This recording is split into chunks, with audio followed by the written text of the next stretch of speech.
Sekarang al-usr sama yusr apa bedanya? Kalau secara arti tadi usrun itu kesulitan, yusrun itu Kemudahan. kemudahan. Nah, sekarang apa yang membedakan dari bentuk kalimat al-usr sama yusrun? Apa bedanya? Oke. Dilihat dari bentuk saja. Alif lam di al-unsur. Yang satu ada alif lam, yang satu tidak ada alif lam. Ya, al-usr itu ada alif lamnya, tidak ada alif lamnya.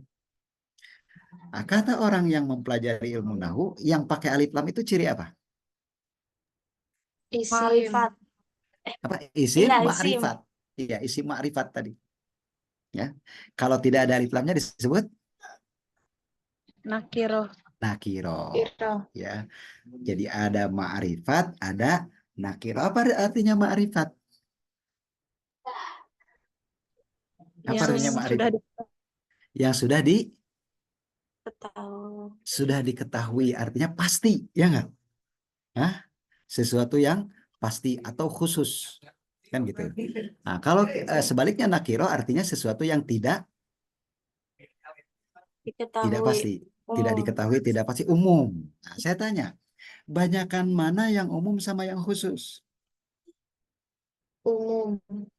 Banyakan yang umum. Banyakan mana Umum. sesuatu yang pasti dengan yang tidak pasti? Tidak pasti. Tidak pasti. Nah, jadi gimana nih cara menerjemahkannya innamal usri yusra? Sesungguhnya tadi kan al-usr itu ma'rifat. Ma'rifat itu pasti. Pasti itu sedikit. Khusus. Yusrun itu nakiro. Nakiro itu menunjukkan umum, banyak. Kira-kira jadi artinya gimana? Inna ma'al usrin. Allah nggak semata-mata nulis seperti ini kalau tidak ada maksud lain. Tidak ada maksud tertentu. Sesungguhnya bersama satu kesulitan ada banyak kemudahan.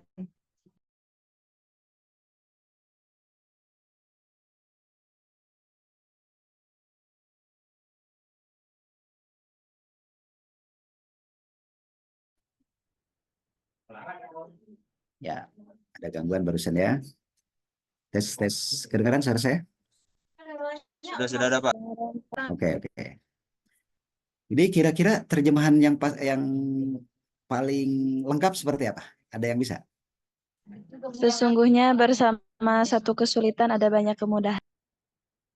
Ada. Banyak kemudahan. Sesungguhnya bersama satu kesulitan ada banyak kemudahan. Ya.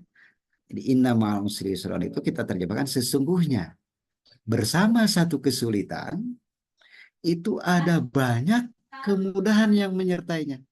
Ya. Ini harus kita lah, ya.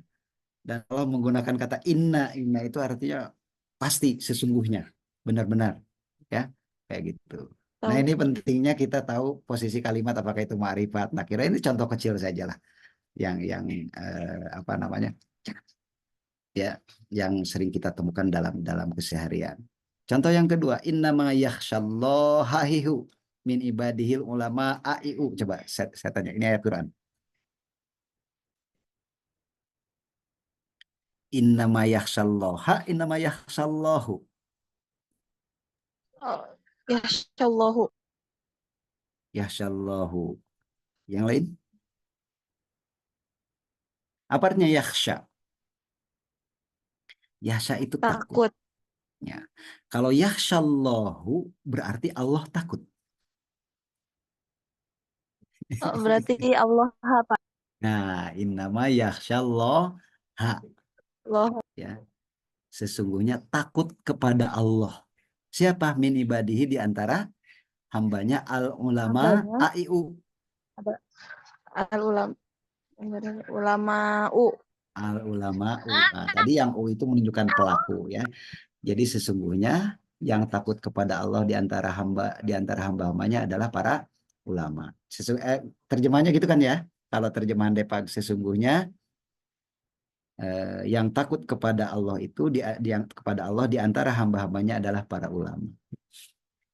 Orang sering lupa ada kalimat innama di situ. Apa artinya innama? Ada yang tahu? Apa artinya innama? Nah, ini nanti akan ditemukan dalam ilmu balaghah. Innama itu artinya fungsinya untuk membatasi. Atau kita artikan hanya, ya. Jadi innama yakhsyallaha min ibadihil ulama itu diartikan sesungguhnya hanya para ulama lah yang takut kepada Allah. Hanya orang-orang yang berilmu lah yang takut kepada Allah. Yang tidak berilmu tidak takut kepada Allah, gitu loh. Ya. Contoh yang pakai innama lain, hadis terkenal innama bu'istu liutamima makarimal akhlak. Coba terjemahkan innama bu'istu liutamima makarimal akhlak.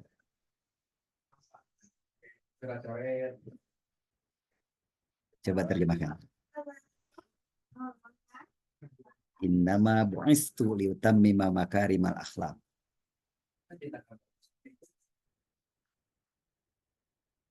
Ada yang bisa menerjemahkan?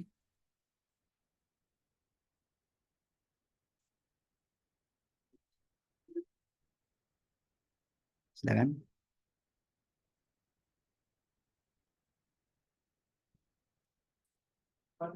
Coba satu aja terjemahkan. Innama bu'istu liutammima makarimal akhlak. Sesungguhnya aku diutus untuk menyempurnakan akhlak. Sesungguhnya aku diutus untuk menyempurnakan akhlak. Oke. Nah, terjemahan yang umum kita dengar, kita dapatkan dalam buku-buku pelajaran itu seperti itu. Ya. Nah, padahal di situ mengandung kata innama. Tadi innama itu untuk membatasi, artinya hanya, ya. Nah, ini jarang sekali kita sadari, ya. Di innama bu'istu liutammima makarimal itu, makarimal itu sesungguhnya aku diutus hanya untuk menyempurnakan akhlak. Lain tidak. Ya. Artinya satu-satunya tujuan Rasulullah diutus itu adalah untuk menyempurnakan akhlak. Ya. Kenapa disebut satu-satunya? Karena hanya. Jadi penerjemahannya sesungguhnya aku diutus hanya untuk menyempurnakan.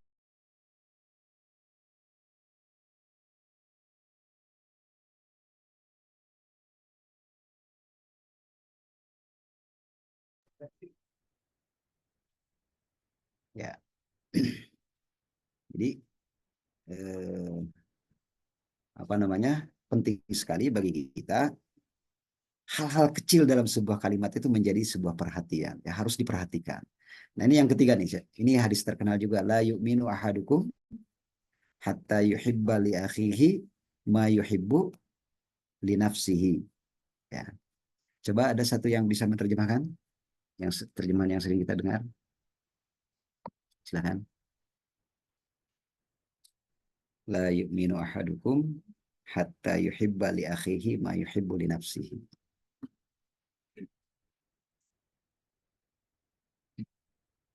Silakan.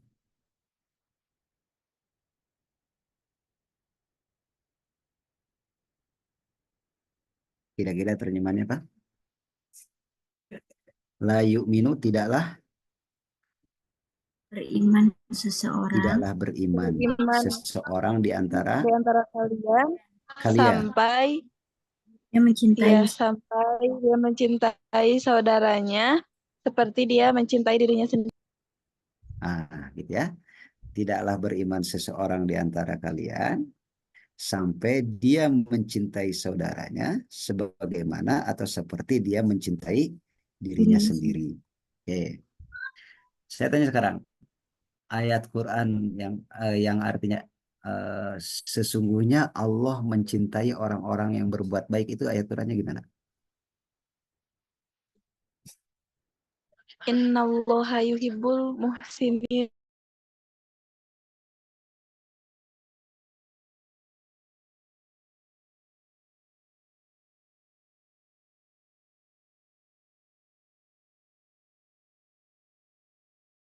mencintai orang-orang yang suka bertobat. Yuhibbut tawabin wa yuhibbul mutatahhirin. Mutatahhirin.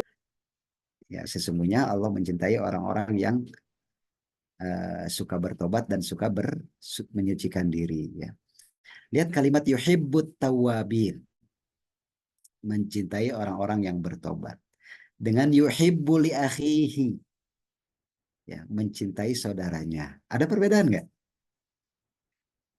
Yuhibbut tawabin dengan yuhibbu li akhihi.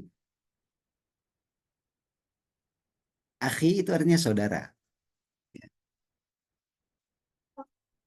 Nah, dalam kalimat pertama, yuhibbut tawabin, ya, itu tidak ada penghalang. Langsung yuhibbu, mencintai at-tawabin, orang-orang yang suka bertobat. Beda dengan yang ini, yuhibba li akhihi, ada li penghalang. Ya. Jelas ya? Suara saya kedengaran? Kedengaran, Pak. Jadi ada di sini ada yuhibba li akhihi, ada li-nya. Tidak langsung yuhibba akhahu. Artinya ada perbedaan antara kalau yuhibbut tawabin, Allah mencintai orang-orang yang bertobat. Nah, hatta yuhibba li akhihi tidak bisa kita artikan sehingga mencintai saudaranya. Ya. Ini terjemahan yang saya temukan banyak sekali di buku-buku pelajaran sejak MTS sampai MA ya. Bahkan la yu'minu ahadukum hatta yuhibba, dan selanjutnya itu tidak beriman seseorang sehingga dia mencintai saudaranya sebagaimana mencintai dirinya. Ke sana, mungkin nggak kita mencintai orang lain sebagaimana kita mencintai diri kita? Mungkin nggak?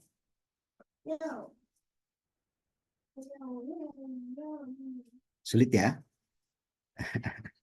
Nah, karena kita memang hadisnya juga bunyinya nggak, kita nggak disuruh mencintai orang lain, saudara kita sebagaimana mencintai diri kita. Ya. Nah, itu penerjemahan yang kurang tepat. Mestinya terjemahannya la yu'minu ahadukum, tidaklah sempurna atau tidaklah beriman seseorang di antara kalian hatta yuhibba, sehingga dia mencintai li akhihi, sesuatu untuk saudaranya. Ya. Karena li itu mengandung arti untuk saudaranya, ma apa-apa yuhibbu, yang dia sukai atau dia cintai, li nafsihi, untuk dirinya. Jadi kewajiban kita untuk menyempurnakan iman itu dengan cara apa? Menyukai sesuatu yang kita cintai ada juga pada orang lain. Gitulah.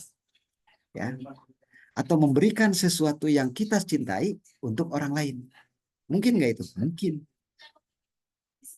Ya. Bukan mencintai orang lain sebagaimana mencintai diri kita. Itu sulit. Ya. Nah, di sini kita harus teliti, ya. Apakah setelah yuhibbu itu langsung kepada bendanya atau ada penghalang? Nah, di sini ada penghalang, li akhihi li nafsihi.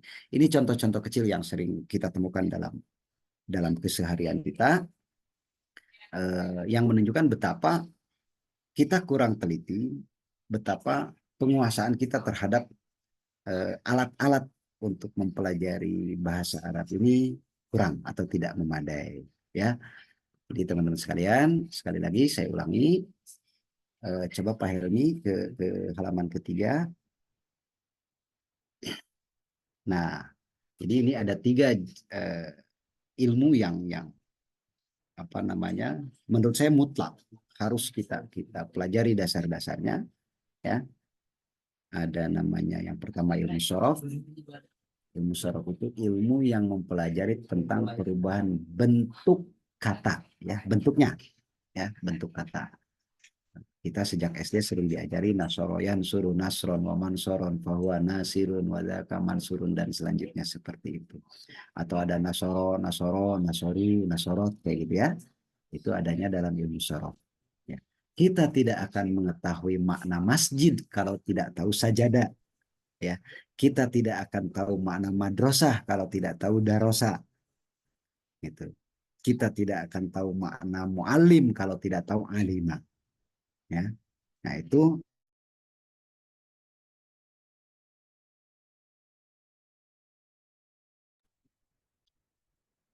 ya yang tadi perubahan-perubahan seperti tadi ya adanya dalam ilmu sorof. Ya. Ilmu tentang perubahan bentuk kata. Ya.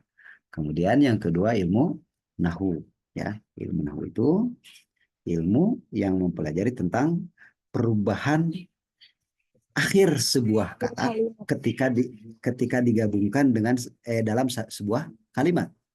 Ya, jadi apa namanya perubahan akhir sebuah kata ketika digabungkan menjadi sebuah kalimat. Kata jurumiyah itu kan tagyiru awakhiril kalimi, ya, di perubahan akhir kalimat liikhtilafil awamilid dakhilati 'alaiha, karena beda-bedanya amil yang masuk kepadanya lafzan atau takdiran, baik takdir, ya. Nah, ini ilmu nahwu, ya, perubahan akhir kalimat. Seperti tadi yakhshallahu dengan yakhshallaha jelas beda artinya, ya. Doroba Muhammadun aliyan dengan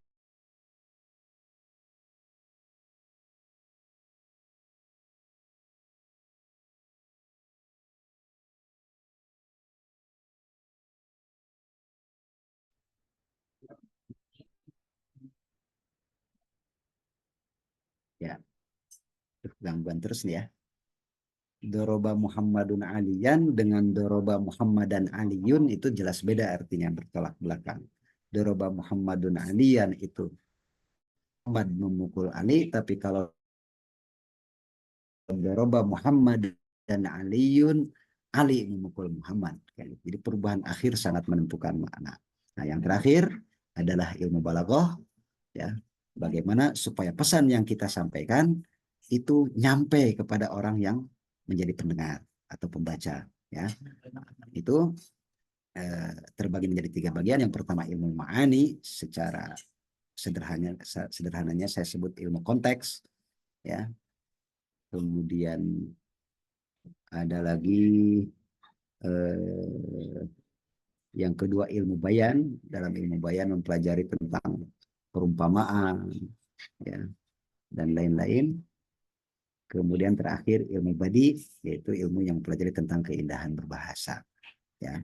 Jadi begitu teman-teman sekalian, ini sekedar pengantar apa namanya bagi kita orang-orang yang sedang mempelajari bahasa Arab. Mudah-mudahan apa yang saya sampaikan bisa bermanfaat. Kira-kira ada yang kalau ada yang perlu dipertanyakan silahkan. Kalau tidak ada kita tutup. Kira-kira ada yang perlu ditanyakan?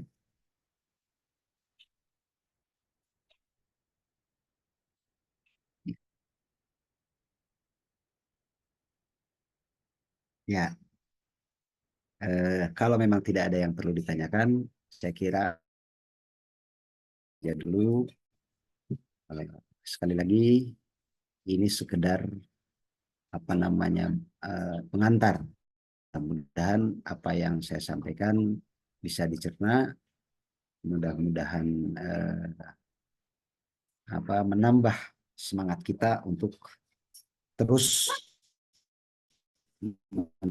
tidak tiada henti mempelajari bahasa Arab, lughatul Quran, ya, lughatul muslimin, merupakan bahasa Al-Quran, bahasa orang-orang Islam. Tidak heran jika Sayyidina Umar mengatakan ta'allamu al-arabiyyah wa 'allimuhan nas fa innaha juz'un min dinikum. Ya, kata Sayyidina Umar, belajarlah orang-orang karena bahasa Arab itu merupakan bagian daripada agama, juz'un minad-din, ya, bagian daripada agama. Saya kira itu saja. Sekali lagi mohon maaf yang sebesar-besarnya atas segala kekurangan. Terima kasih atas perhatian. Assalamualaikum warahmatullahi wabarakatuh. Waalaikumsalam warahmatullahi wabarakatuh. Ini untuk foto bersama dulu sebentar untuk dokumentasi. Oke, silakan. Teman-teman untuk diaktifkan saja kameranya on cam.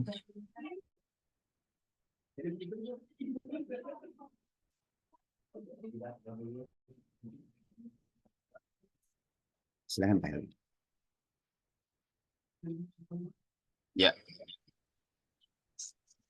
Oke, dalam hitungan ketiga ya. Siapkan peserta terbaiknya. 1, 2, 3. Ya, selesai. Terima kasih Pak Dindin. Terima kasih rekan-rekan. Semangat. Boleh untuk live Oke. room. Terima kasih Pak Helmi. Assalamualaikum. Salam.